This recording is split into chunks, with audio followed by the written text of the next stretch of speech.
Je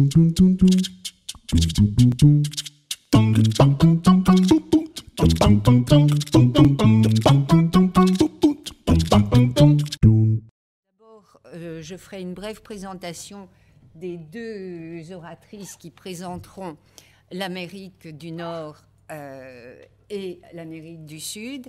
Et puis ensuite, je ferai un bref commentaire en vous montrant quelques images sur ce que j'étudie moi, c'est-à-dire l'histoire du carnaval de Rome. Donc, vous serez un peu dépaysés et on passera ensuite à l'étape des questions que nous avons préparées ensemble. Les deux intervenantes ont beaucoup échangé pour se mettre d'accord sur leur présentation et puis on a essayé de construire ensemble, chacun pour que ça soit assez cohérent comme présentation. Alors, la première intervenante, c'est Aurélie Godet, qui est maître de conférence en études américaines, ça s'appelle comme ça, nord-américaine, à l'Université Paris Diderot, et qui a étudié pendant une dizaine d'années les mouvements conservateurs aux États-Unis et actuellement s'est orientée davantage sur l'étude des fêtes, des pratiques festives aux États-Unis et en particulier à la Nouvelle-Orléans. Donc c'est entre l'anthropologie, l'histoire, la sociologie. C'est un peu ce que j'ai essayé de faire aussi, en ayant introduit aussi l'histoire de l'art, puisque je travaille beaucoup sur les images. Mais les deux intervenantes m'ont dit aussi qu'elles présenteront quelques images pour voir de quoi on parle. Et donc, Aurélie est en train de préparer un livre qui sera une relecture de l'histoire de la Nouvelle-Orléans au prisme justement des festivités. Et alors, elle a pu bénéficier de séjours sur le terrain. En 2010, elle a pu assister au carnaval. En 2018, elle est restée 6 mois, donc elle a pu approfondir les études. Et encore 3 mois en 2019, donc une bonne connaissance de terrain et de la documentation locale. Et depuis 2 années, elle est codirectrice en chef d'une revue internationale sur les pratiques festives.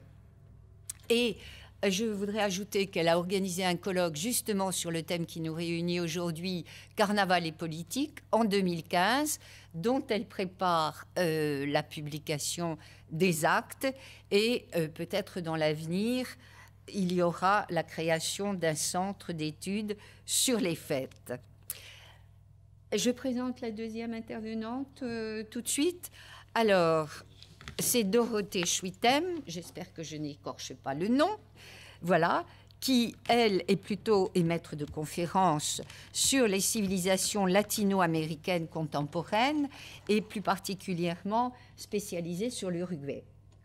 Voilà, et donc, qui fait partie, je n'ai pas parlé, mais vous faites toute partie de plusieurs centres de recherche, à la fois français et italien. Et ce qui est un peu spécial aussi avec Dorothée, c'est qu'elle participe à une chaire UNESCO, et si j'ai bien compris, il va y avoir la création d'une section particulière sur le carnaval dans cette chaire UNESCO qui est située donc en Uruguay. Et vous avez fait une thèse qui a été publiée et sur le carnaval et en particulier les Murgas, si je prononce bien, qui est ce théâtre dont elle nous parlera et qui pose d'importantes questions de censure et de relations justement avec le pays, ce qui est tout à fait dans notre sujet. Donc une thèse qui à la fois contextualise avec le gouvernement et le contexte politique, un travail sur le terrain et un travail d'archives. Alors, comme elle dit dans certains papiers, on passe du divertissement à la contestation. Vaste projet. Et vous avez été invité dans un certain nombre d'universités. Je ne fais pas la liste, ça serait trop long. Et il vaut mieux commencer tout de suite à faire peut-être vos 2 présentations. Et puis ensuite, on fera un panorama des différentes questions et ensuite, on vous donnera je récapitulerai les questions qu'on a mis au point ensemble, et puis elles répondront, et ensuite, ça sera à vous de poser des questions. Donc, d'abord, Aurélie. Donc, le manuscrit que je rédige actuellement se situe, comme l'a rappelé Martine, à l'intersection de l'histoire des pratiques festives, de l'histoire politique et des études urbaines. Et j'y retrace donc l'évolution du paysage festif néo-orléanais depuis le XVIIIe siècle, puisque donc le carnaval de la Nouvelle-Orléans a vraiment ses origines dans le XVIIIe siècle, donc période coloniale pour la Nouvelle-Orléans, puisque la Nouvelle-Orléans est une colonie française avant de devenir ensuite une colonie espagnole au XVIIIe siècle. J'étudie la façon également dont la fête est venue à symboliser l'identité civique de la Nouvelle-Orléans et les débats, les controverses que la fête suscite depuis le début du XIXe siècle notamment. Les célébrations du Mardi Gras, donc de leur début informel au XVIIIe siècle jusqu'à leur forme actuelle, très réglée, se voient évidemment consacrer de nombreuses pages dans ce projet. Et j'ai notamment deux objectifs en ce qui concerne le carnaval. D'une part, j'aimerais écrire une histoire du carnaval qui permette de dégager la singularité de la Nouvelle-Orléans dans ce domaine. Donc, ce en quoi le carnaval reflète l'évolution socio-politique de la ville, ce en quoi parfois il la préfigure, et ce en quoi il l'informe concrètement. Donc, sa fonction polémologique, dirait Michel de Certeau, c'est-à-dire comment le carnaval devient-il objet de débat et qu'est-ce que cela fait à la ville, à quoi ressemble une ville festive, une ville carnavalesque. Mais en même temps, je voudrais intégrer cette histoire à une histoire plus globale du carnaval dans le monde atlantique, afin d'en justement relativiser la singularité. Donc le carnaval constitue effectivement un fait culturel majeur des sociétés américaines en général, et sociétés postcoloniales américaines. Donc mon travail, bien que centré sur la Nouvelle-Orléans, est de ce point de vue fermement ancré dans une approche transnationale en réalité. Voilà, donc c'est tout pour ce qui est du projet. Maintenant, je voudrais évidemment présenter rapidement le carnaval de la Nouvelle-Orléans, au moins dans sa forme contemporaine. On pourra revenir sur l'histoire par la suite, mais dans sa forme contemporaine, j'aimerais dire effectivement quelques mots, et je commencerai par rappeler que pour de nombreux Américains, mais aussi pour beaucoup de touristes étrangers, le carnaval de la Nouvelle-Orléans se résume souvent à cela, c'est-à-dire aux excès exhibitionnistes qui ont fait le succès d'une franchise pornographique comme Girls Gone Wild, donc, et également serait synonyme de cet hédonisme plastique, donc des beads, les perles du carnaval qu'on trouve effectivement partout dans l'espace de la Nouvelle-Orléans, pendant la période du carnaval, mais également le reste de l'année. Donc cette profusion des perles, cette profusion de gestes exhibitionnistes, pour beaucoup, c'est ça le carnaval de la Nouvelle-Orléans. Pourtant, ce sont des pratiques finalement relativement récentes. Ça remonte principalement en fait aux années 70, ce qu'on voit là sur ces photos. Pour d'autres, le carnaval de la Nouvelle-Orléans a une dimension plus symbolique, qui serait donc la suspension temporaire des normes, de l'entrée dans le royaume de la transgression ludique, qui favoriserait donc l'émergence d'un sentiment de joie qui a été appelé souvent communitas, pour reprendre le terme de Victor Turner. Donc il est fréquent de dire qu'à la Nouvelle-Orléans, la tradition carnavalesque s'affranchit des contingences temporelles, légales, politiques, et elles auraient donné son surnom à la ville, finalement, The City That Care Forgot, ou The Big Easy, et ainsi que sa devise, laisser les bons temps rouler. Donc, on aurait donc l'incarnation d'une ville festive. Mais ce concept d'inversion carnavalesque, qui fonctionne peut-être bien pour certains carnavals européens, on pourra y revenir, et ce concept de communitas, est-ce qu'il s'applique vraiment à la Nouvelle-Orléans, où des groupes sociaux fondamentalement inégaux vivent à proximité les uns des autres depuis plusieurs siècles, 3 siècles à la Nouvelle-Orléans. Donc plutôt que de chercher à résumer le carnaval de la Nouvelle-Orléans en une phrase ou une image, le mieux est d'admettre que c'est un phénomène festif pluriel et qu'il n'y a pas un carnaval de la Nouvelle-Orléans, mais plusieurs carnavals. Il y aurait d'une part le carnaval officiel des organisations de carnaval qu'on appelle à la Nouvelle-Orléans les crews. D'autre part, le carnaval officieux de ceux qui n'en font pas partie. Là où le second repose sur la spontanéité, le premier se caractérise par une stricte codification centrée sur l'élaboration d'un calendrier festif de plus en plus complexe. Dès novembre, par exemple, les crews, ces organisations, élisent leur roi, sélectionnent le thème de leur spectacle annuel. Et celui choisi, par exemple, par Crew du Vieux Carré, le quartier français, est invariablement politique. La saison carnavalesque débute officiellement le 6 janvier, jour de l'épiphanie, à l'occasion de laquelle on mange le fameux King Cake, où le colorant, vous le voyez, le dispute au sucre. Dans les jours qui suivent, les représentants de Louisiane au Congrès organisent leur bal de Mardi Gras à Washington. Donc ça, c'est une tradition plus récente qui date des années 40, 1944. Ensuite, les défilés se succèdent dans les rues de la ville. Donc là, c'est le programme d'il y a 2 ans. Les défilés se succèdent et cette agitation festive va crescendo jusqu'à Mardi Gras, dernière date, voilà. Jusqu'à Mardi Gras, le jour qui précède donc le mercredi des Cendres, et qui voit notamment les crews de Rex et Zulu parader le long de l'avenue Saint-Charles.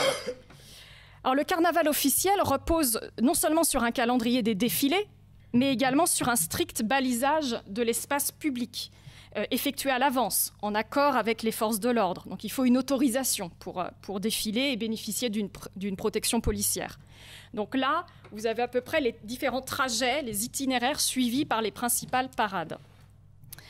En parallèle de ce carnaval officiel, subsistent des formes plus spontanées de carnaval, incarnées par notamment ceux qu'on appelle les promiscuous maskers, autrement dit des individus costumés. Alors, la première trace de ce promiscuous masking, c'est 1730, dans le journal d'un employé français de la Compagnie des Indes, Marc-Antoine Caillot. Donc, il décrit un travestissement en femme le jour de lundi gras. Mais il y a également donc, des walk-in societies, donc des sociétés à pied de carnaval, mais qui sont sans char, qui défilent à pied, dont font partie, par exemple, les membres de Red Beans, puisque les haricots rouges sont un des plats créoles classiques à la Nouvelle-Orléans, et la société de Sainte-Anne. Donc, ce sont 2 sociétés qui, par exemple, vont répandre les cendres de leurs proches décédés dans l'année, s'il y en a dans le Mississippi, par exemple. Donc, il y a des traditions plus spontanées. La force du carnaval officieux par rapport à la solide charpente rituelle du carnaval officiel, c'est d'avoir pu se maintenir même en cas de guerre. Donc, le carnaval a survécu à la guerre de sécession, à la Première, Seconde Guerre mondiale, aux épidémies de fièvre jaune et aux boycotts divers et variés au cours du temps et aux grèves même policières, celle de 1979 par exemple. Donc, il y a une réelle force du carnaval officieux qui explique donc qu'on a un carnaval tendu entre 2 approches, officielle et officieuse, spontanée et encadrée. Mais il y a une autre typologie signifiante lorsqu'on s'intéresse au carnaval de la Nouvelle-Orléans, et c'est celle qui distingue entre un carnaval d'inspiration plus européenne et un carnaval proprement créole. Donc, le carnaval d'inspiration européenne, ce serait incarné par Rex, le roi officiel du carnaval. Donc là, on retrouve des performances qui reprennent des rituels de la Renaissance. Donc, vous voyez le couronnement de Rex et de sa reine lors du bal de Rex, par exemple. Donc là, on retrouve des choses qu'on peut retrouver ou qui ont existé dans les carnavals européens. Mais il y a également donc des traditions qui émergent de l'Atlantique noir, si on peut dire, de la créolisation qui s'est faite à la Nouvelle-Orléans. Et parmi elles, donc, Zulu pourrait être une incarnation de cette créolisation, mais surtout les Mardi Gras Indians. Donc on y reviendra, mais ce sont donc des hommes issus de la classe ouvrière noire qui, pour certains, se revendiquent d'une ascendance afro-indienne et qui veulent rendre hommage aux tribus indiennes qui ont accueilli des esclaves en fuite par des costumes, donc des costumes faits de plumes et de perles et une musique qui effectivement mélange influence indienne et afro-américaine. Voilà, donc le carnaval est vraiment un carnaval dans son ensemble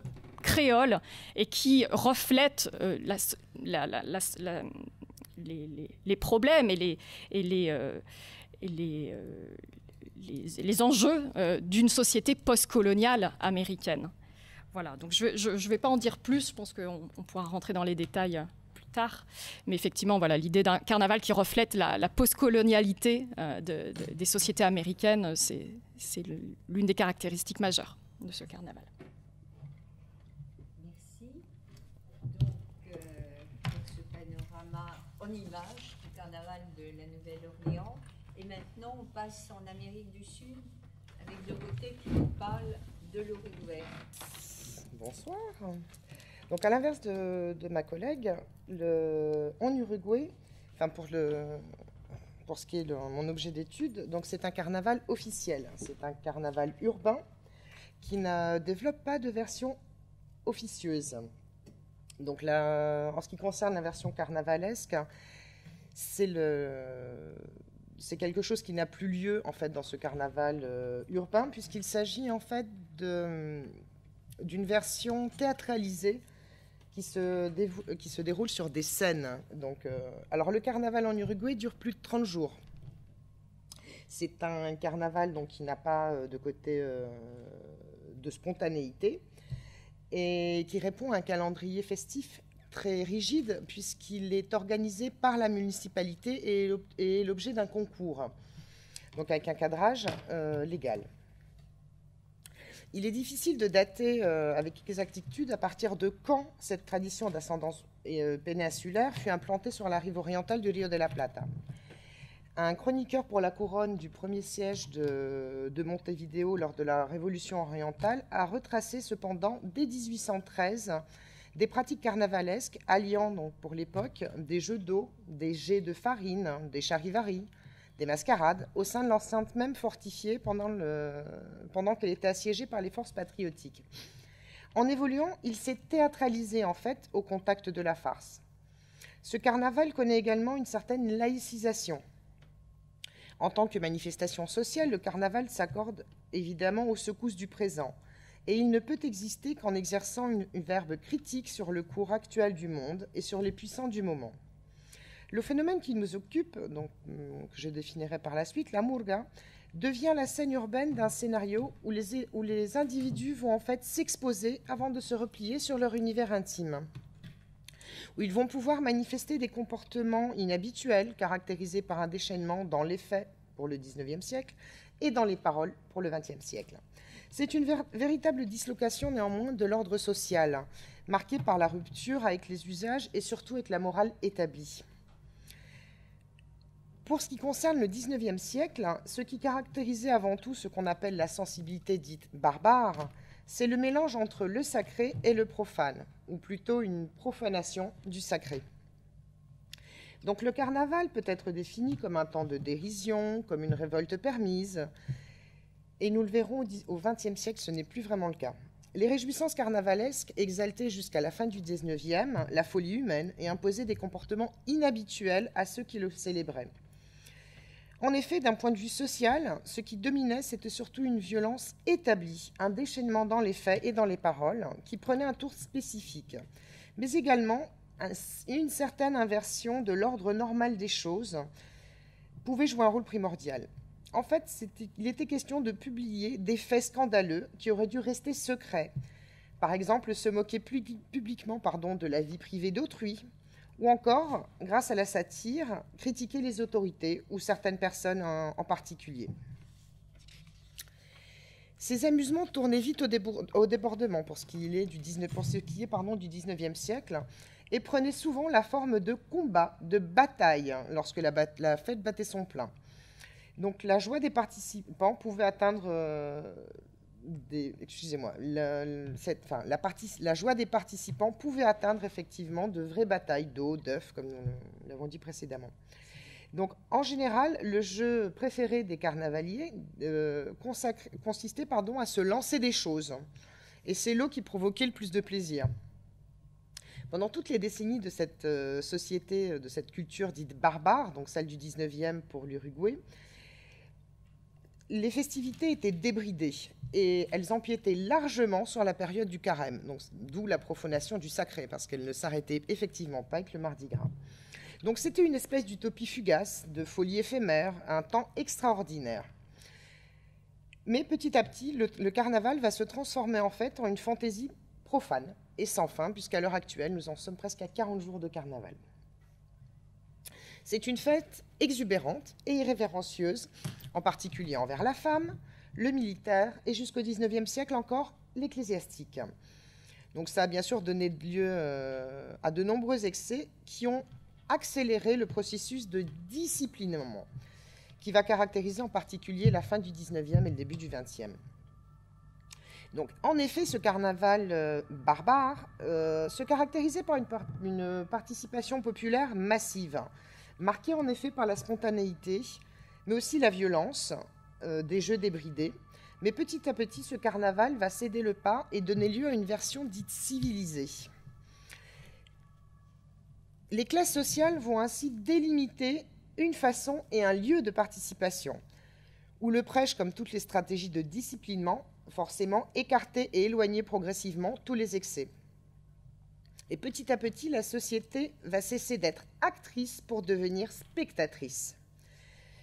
Le carnaval devenait une fête que l'on donnait à la population, et non plus une fête que la population se donnait à elle-même.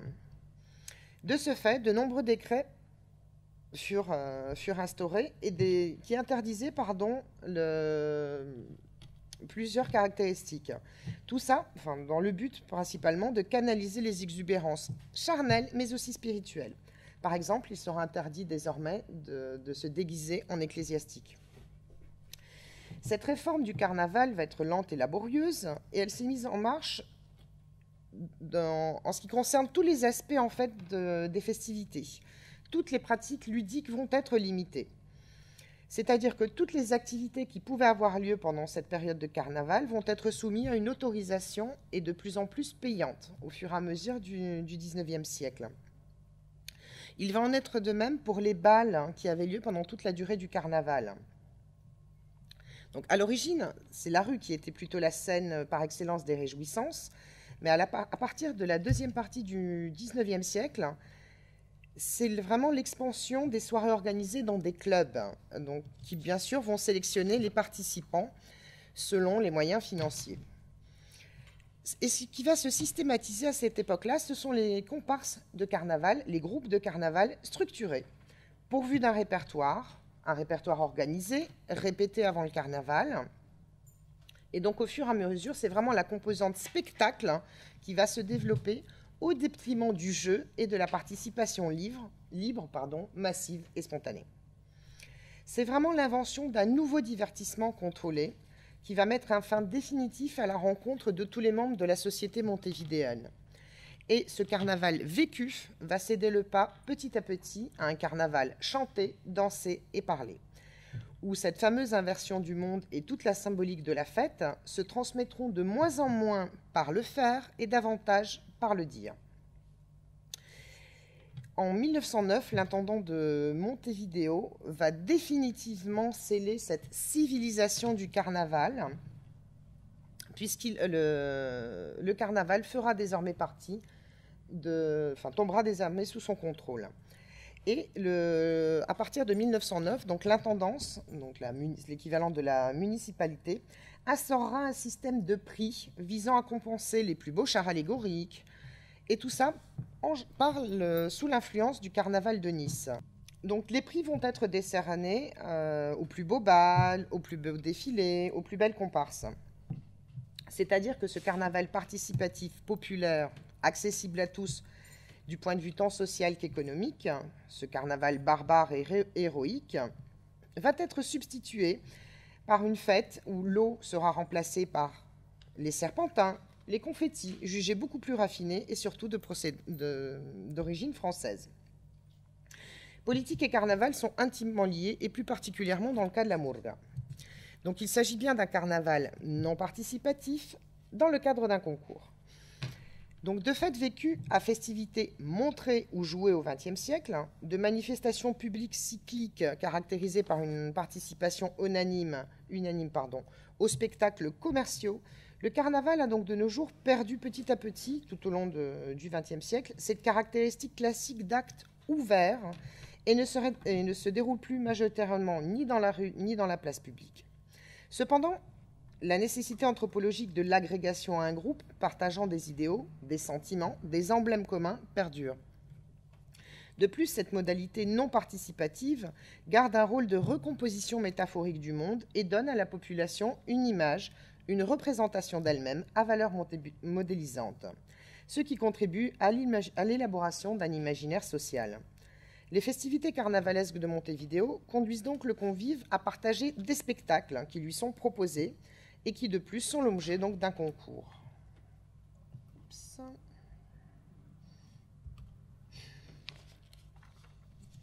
Donc c'est au travers de la murga, donc c'est l'une des catégories qui existent donc dans le carnaval uruguayen, que nous allons aborder ce cas de politisation, voire d'identification partisane du carnaval.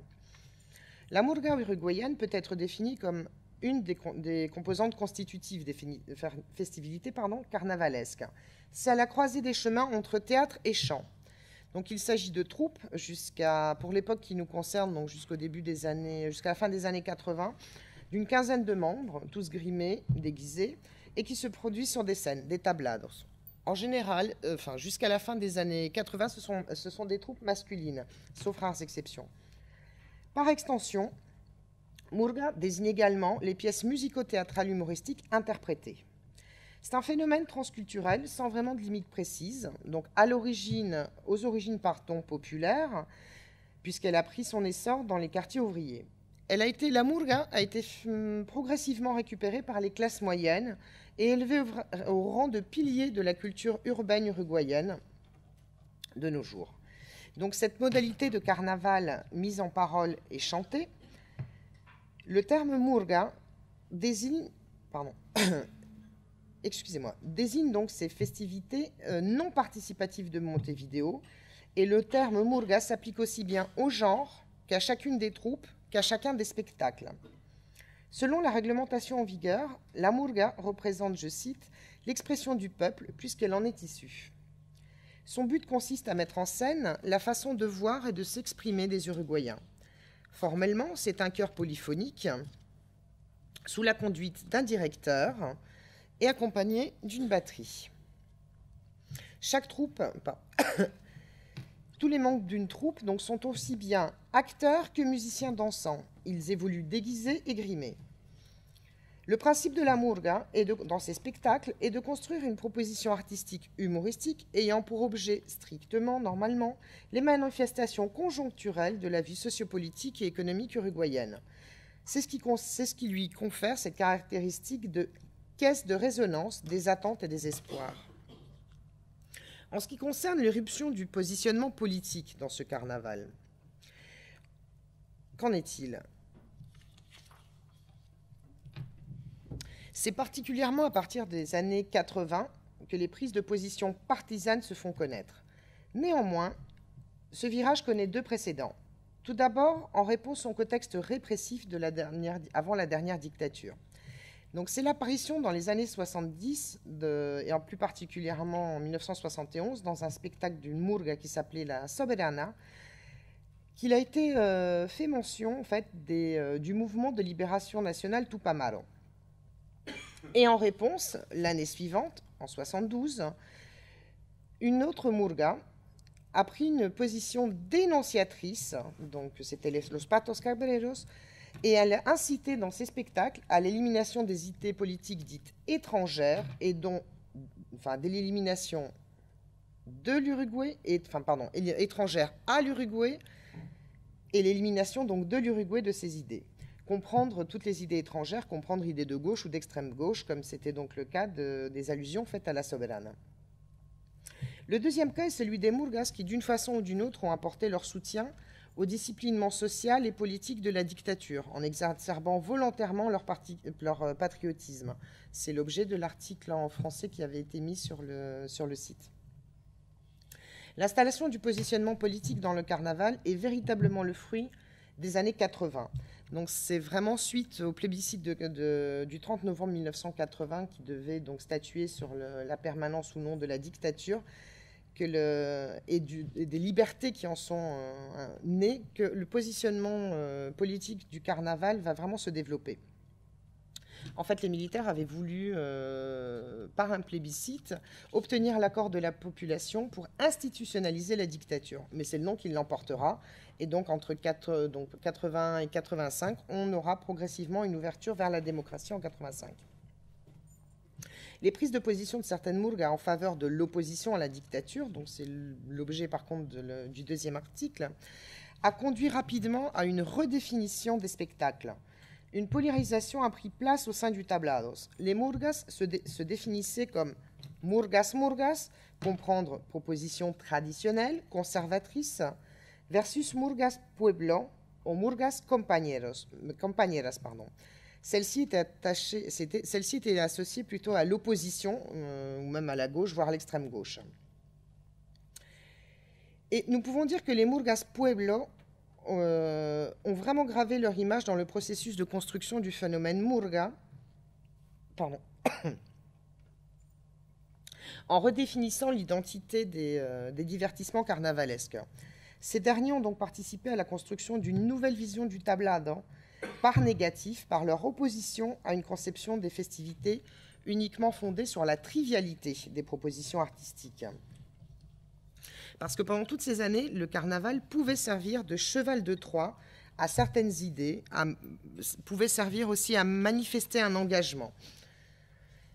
En assumant cette responsabilité, le carnaval a adapté son comportement esthétique à un besoin, en fait, à une perception idéologique autre qui faisait écho à une demande différente des récepteurs. Les années antérieures à 85 ont donc ajouté un ingrédient de taille dans le répertoire de certaines troupes. Je ne parle pas de la politique au sens large, dont les préoccupations ont trait à l'organisation de la société, aux affaires de la cité. Il s'agit plutôt de la transformation récente qui a poussé les paroliers à mettre en scène des revendications liées aux affaires de l'État, à leur conduite, et à jouer sur les fonctions de divertissement pour dénoncer et aussi résister. C'est cette vision pragmatique de ce que devait être une murga, pour certaines troupes uniquement, et cet investissement qui donnèrent naissance à un engagement auprès des partis de gauche d'une partie du carnaval. Nous aurions pu croire que cette dimension aurait eu tendance à disparaître, à laisser la part belle au divertissement et à la réjouissance avec le retour de la démocratie. Absolument pas. Oups.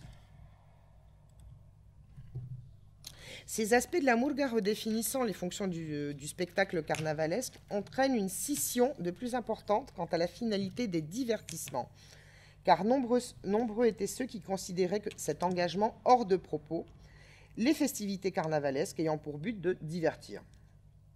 Néanmoins, si utiliser le tablado comme module, comme espace supplémentaire de mise en visibilité des problèmes qui préoccupaient l'arène sociale et politique, tel le cas par exemple de la question des disparus de la dictature, si cette question pouvait trouver une réception favorable ou tout du moins neutre auprès de l'opinion, le glissement du tablado en partie intégrante de l'arène sociale institutionnalisée et identifié à un parti politique précis se verrait confronté à un rejet virulent. En effet, la critique, base de la proposition artistique des murgas, qui relevait de la revendication généraliste, allait se teinter pour certaines troupes de sonorités non plus politisées, mais plutôt clairement partisanes. La transformation du tablado, le tablado va se transformer, en espace d'appel complémentaire des arènes institutionnelles, en défense des opprimés, dans une lutte opposant le peuple aux détenteurs des pouvoirs économiques et politiques.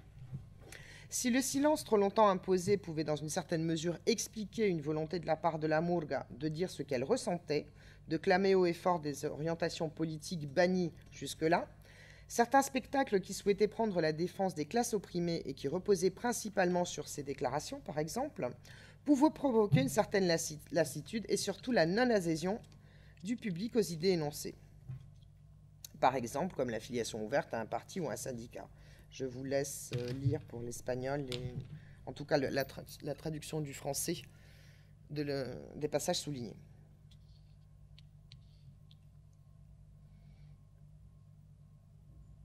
Alors, si par exemple chanter une affiliation politique déguisée au sortir de la dictature pouvait provoquer la liesse, ça n'avait vraiment plus aucune raison d'être en démocratie.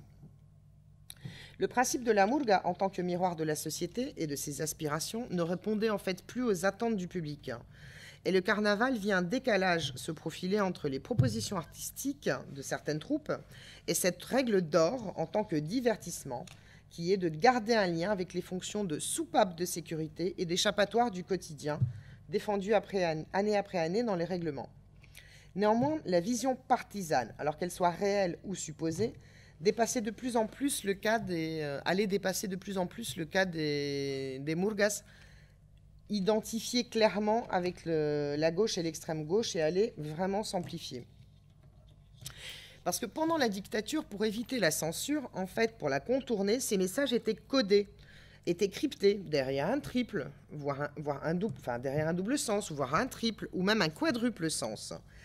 Ça relevait vraiment d'un travail d'écriture et représentait une valeur ajoutée à la grâce du spectacle, ce qui a fait les beaux jours de nombreuses troupes.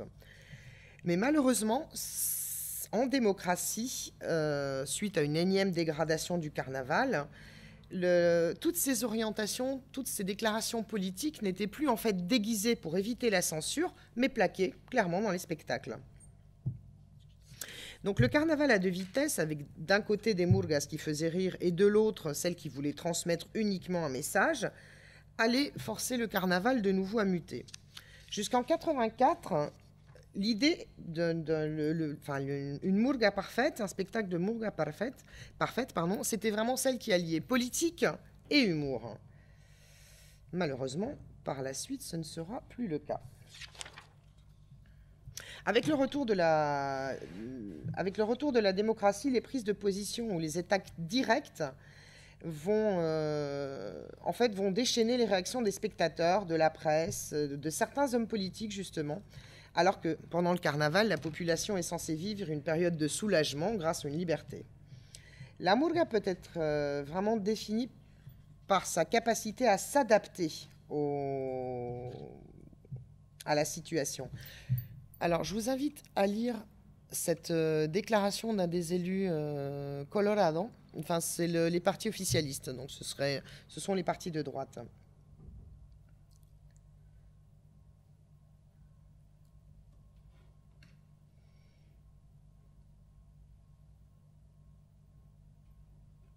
Ces attaques vont devenir un poncif depuis 1985 et vont reprendre un des éléments. Ça, ce n'est qu'un exemple d'attaque, mais ça va vraiment se reproduire systématiquement jusqu'à la fin des années 90. Hop.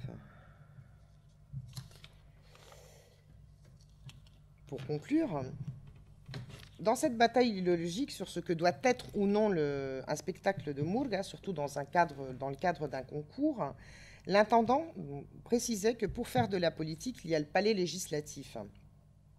Quoi qu'en pensent détracteurs et adeptes, le carnaval en général et la murga en particulier débordaient des cadres préétablis et échappaient aux tentatives essentialistes de rectification et de redéfinition, a priori du genre murgas, au rang desquels on peut compter les mises à jour de la réglementation ou encore cette déclaration de Julio Medica, celle-ci. Donc c'est le directeur de la division de tourisme dont dépend le carnaval. Ce dernier considérait que la politique et les réjouissances carnavalesques étaient antithétiques. Ce qui est certain, c'est que la liberté de parole que redonna la démocratie coûta à de nombreuses troupes, et en particulier à celles dites politisées, l'effusion créatrice qui avait fait les beaux jours des spectacles à 2 vitesses, à 3 vitesses, à 4 niveaux, pendant l'époque de la dictature et de la dictature transitionnelle. En tête d'un chapitre consacré aux revues humoristiques de l'époque, Daniel Alvarez rapportait cette interrogation. Si l'humour manque d'idéologie, qui mettra le doigt dans ses propres plaies? En conclusion, pour parler du carnaval, du devenir du carnaval, j'ajouterai ceci. Lorsque l'idéologie des murgas manque d'humour, elles ne sont plus à même de pointer du doigt les problèmes de la société. Je te laisse la place. C'est cette belle conclusion qui pourrait s'appliquer à beaucoup de choses, hormis le carnaval aussi. Et Ça, c'est le tien, je crois. Après ces deux panoramas, Non, c'est pas le plus tien. ou moins complets, mais je pense que Aurélie pourra compléter avec les questions aussi, parce que là, on a eu une présentation un peu plus précise aussi. Donc, les questions qu'on avait prévues, il y en a déjà dont vous avez eu les réponses. Là, je vais vous faire, comme vous voyez, non, vous ne voyez pas sur l'écran. C'est... Voilà. C'est bon? Formidable. Ouais, Bien. tiens. Simplement pour vous montrer à titre de comparaison qu'est-ce que c'est qu'un carnaval européen dont, si j'ai bien entendu, dérivent en partie les carnavals américains du Nord et du Sud. Alors, je vais vous faire pas un discours, mais plutôt un panorama en images, puisque moi, je suis historienne avec un peu d'anthropologie, un peu d'histoire de l'art. Et donc, vous présentez qu'est-ce que c'est que ce carnaval est politique, puisque finalement, le premier article que j'avais fait dans ma carrière, je me suis rendu compte que traitait ce sujet, carnaval et politique. Alors, merci de me permettre d'y retourner. Comment ça avance? Il faut appuyer là-dessus.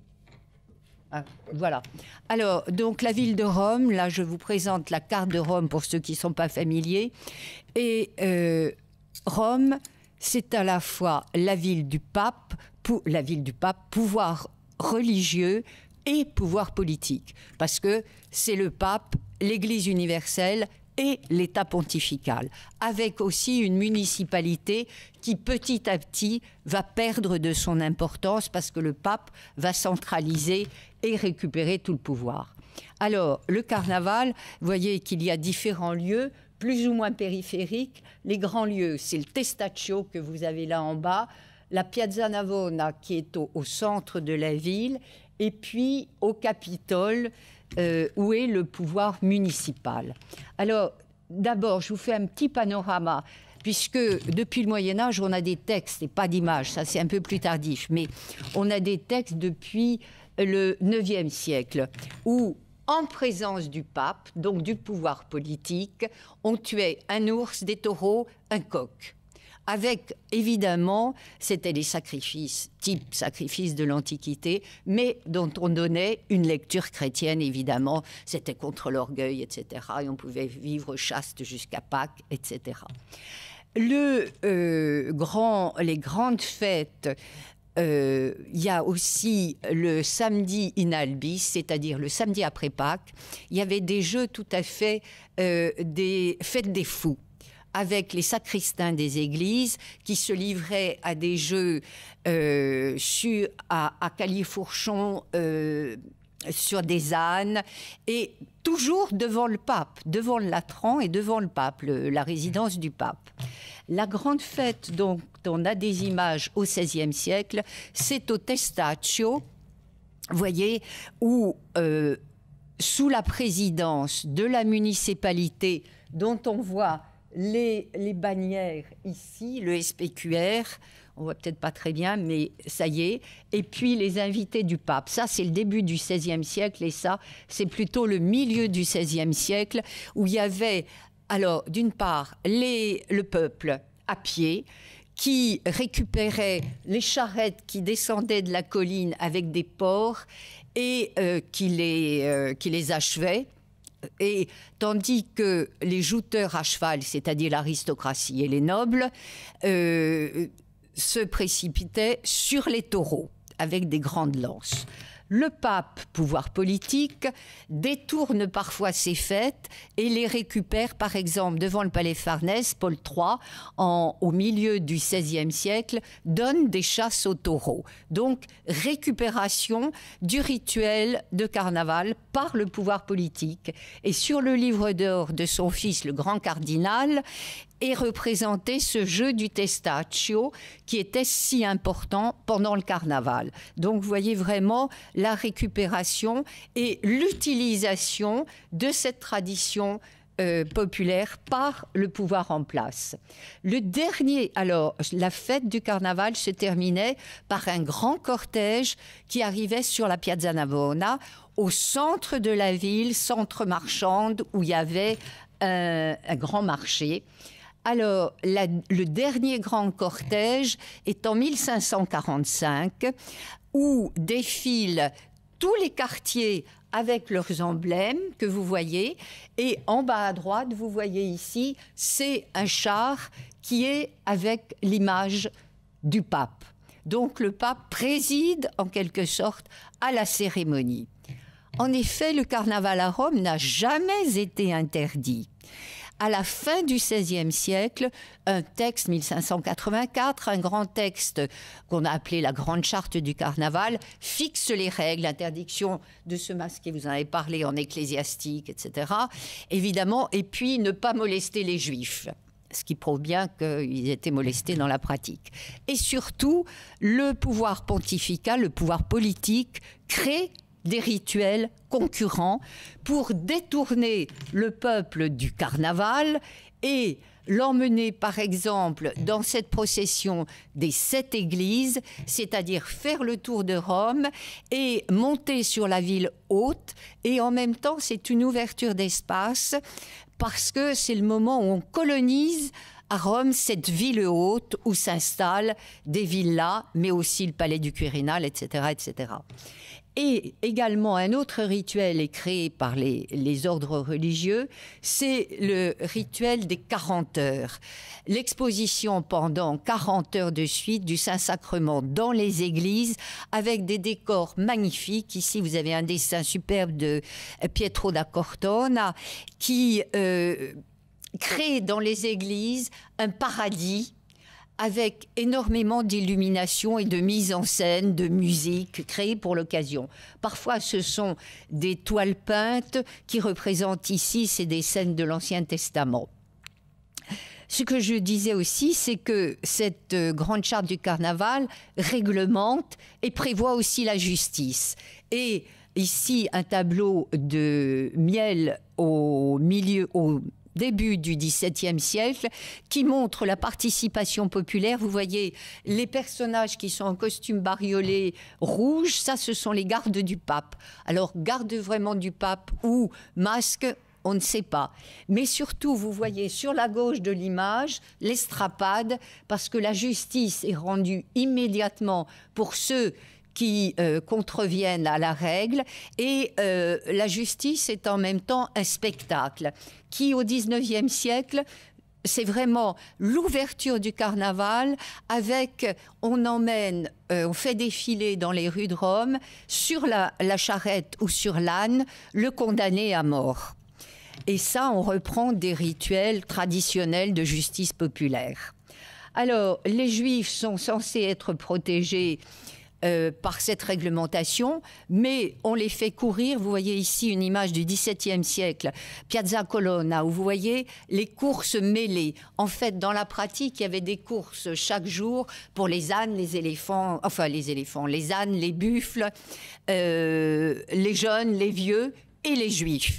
Et les Juifs, ça devient une course ridicule au XVIIe siècle qui leur est imposée. On les fait courir nus, paraît-il, c'est-à-dire avec des petits pagnes et des petits escarpins. On les fait manger pour les rendre encore plus ridicules et on leur jette non seulement de l'eau, mais aussi, surtout, des lardons pourris. Et des lardons, c'est le porc, viande interdite pour les Juifs. Et vous voyez comment ils courent dans la Via del Corso. Et également théâtre populaire dont il était question tout à l'heure, et ce sont les voisins du ghetto, puisque le ghetto est créé en 1555, c'est toujours la rupture au milieu du XVIe siècle. Théâtre par leurs voisins, qui sont les marchands de poissons, les voisins du ghetto qui connaissent bien les coutumes des Juifs, et sur des charrettes, des chars ambulants tirés par des bœufs, parce que ce sont des théâtres populaires.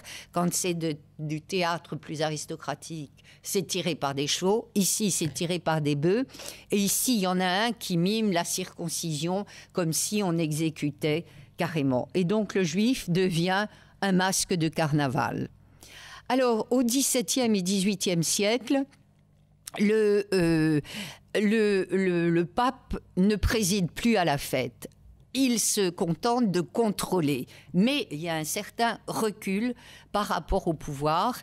Il y a toujours la municipalité qui fait le cortège d'ouverture, mais la municipalité n'a plus beaucoup de pouvoir parce que le pape l'a complètement laminé en concentrant le pouvoir. Et au XVIIe, XVIIIe siècle, ce sont surtout au niveau des représentations. Certes, dans la pratique, il y avait des traditions populaires, mais les images montrent surtout les cortèges des aristocrates. Ici, je vous ai mis 2 gravures de chars. En haut, c'est le prince Colonna, et en bas, c'est Marie Mancini, sa femme, qui ici défile sur le char en Circé, qui enfermait dans une cage ses amants. Donc, mais c'est la seule femme qui défile sur la voie publique parce que c'est interdit aux femmes, évidemment. Alors, en même temps, je vous disais, il y a des jeux traditionnels, mais qui sont rarement représentés sur les images. Piazza Navona, au centre de la ville, théâtre populaire, des jeux divers et variés, et puis les cortèges. Et aussi les chars des aristocrates.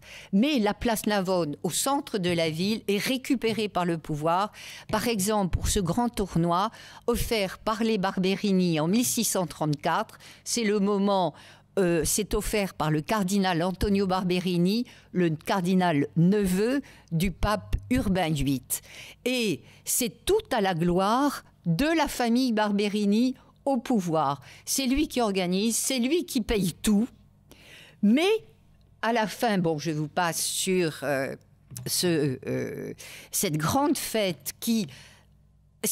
Ça avait coûté le prix, on parlera des questions financières plus tard, ça a coûté le prix d'un petit palais. Donc, pour vous rendre compte, la construction de ce théâtre, de ces arènes provisoires, et à la fin, un char naval, puisque c'est en quelque sorte l'annexion par les Barberini des traditions du carnaval, et à la fin, un char de Bacchus et du Rire, ce sont les 2 personnages qui sont là, et avec les emblèmes à la fois de la famille Barberini, ce sont les abeilles, et des Colonna, puisque il y avait un mariage récent avec la vieille famille baronale des Colonna qui ont comme emblème la colonne. Et ce char fait le tour de l'arène et puis va montrer la domination de cette famille Barberini qui est au pouvoir là où est le carnaval traditionnel, sur la Via del Corso. Donc, en quelque sorte, cette famille au pouvoir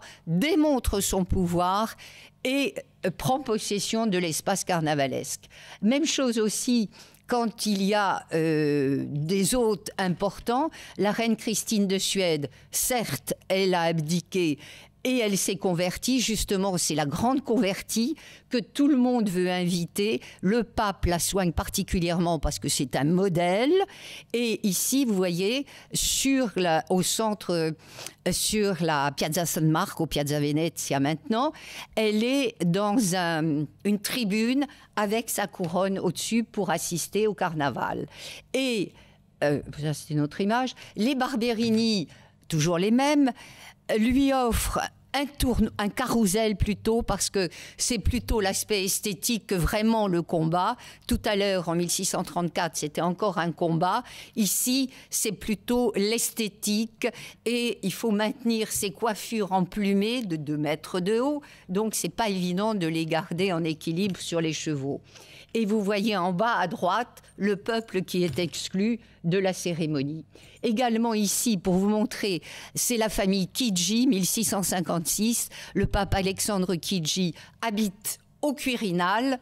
Vous voyez le palais derrière. Et le char de son neveu, on le représente devant le palais du Quirinal pour bien montrer que c'est le neveu du pape qui règne. Alors que le défilé se fait sur la Via del Corso et pas là. Alors, j'abrège un peu pour vous montrer que au XIXe siècle, à la fin du XVIIIe siècle et au XIXe, c'est le retour du peuple dans les rues et sur la place publique et sur les images. Ce sont des masques traditionnels, mais des costumes que l'on achète plutôt que ceux que l'on fabrique, avec les personnages traditionnels. qui se termine par un jeu des moccoletti, où chacun est avec une lumière et essaye d'éteindre la lumière, la chandelle de son voisin, en disant, en le souhaitant mort. En fait, c'est ambigu comme souhait, parce que c'est la mort comme la mort du carnaval, mais pour mieux renaître, puisque carnaval reviendra l'année prochaine. Le grand rituel du carnaval romain, c'est quand même la course des chevaux. Et des chevaux, qui est assez violent. C'est un peu le carnaval, et c'est aussi la nature violente par rapport à la nature civilisée, et la course des chevaux sans cavaliers qui sont lancés à toute vitesse dans la Via del Corso. Et pour vous montrer également l'aspect politique de cette affaire, quand à l'époque fasciste, donc dans les années 30-35, on demande au peintre Corrado Calli de faire une fresque pour décorer un bâtiment officiel. Et qu'est-ce qu'il prend comme thème? La course des chevaux en carnaval. C'est le moment où le Duce essaye de récupérer la romanité et également de prôner la virilité et la force. Et voilà pourquoi c'est pas en très bon état, ça doit être restauré. C'est maintenant dans une académie de la danse, parce que ce palais, ce bâtiment officiel est devenu la maison de la danse. Et donc je voulais terminer sur cette image pour vous montrer que il y a une récupération du carnaval par la politique, encore à l'époque pas si lointaine. Il y a quelques années, à Rome, la municipalité a essayé de recréer un carnaval, ce qui était assez pitoyable, d'appeler carnaval historique, alors que ça n'avait rien d'un carnaval historique. C'était une fête du cheval. Ben, très bien, c'est une fête du cheval, mais c'est pas le carnaval. Voilà. Et puis, voilà. Traditionnellement, on mange bien en carnaval. Bon. Voilà, donc, à comparer, il y a des choses comparables, il y a des choses qui sont différentes, mais je pense que l'utilisation politique, on la retrouve là aussi très nettement.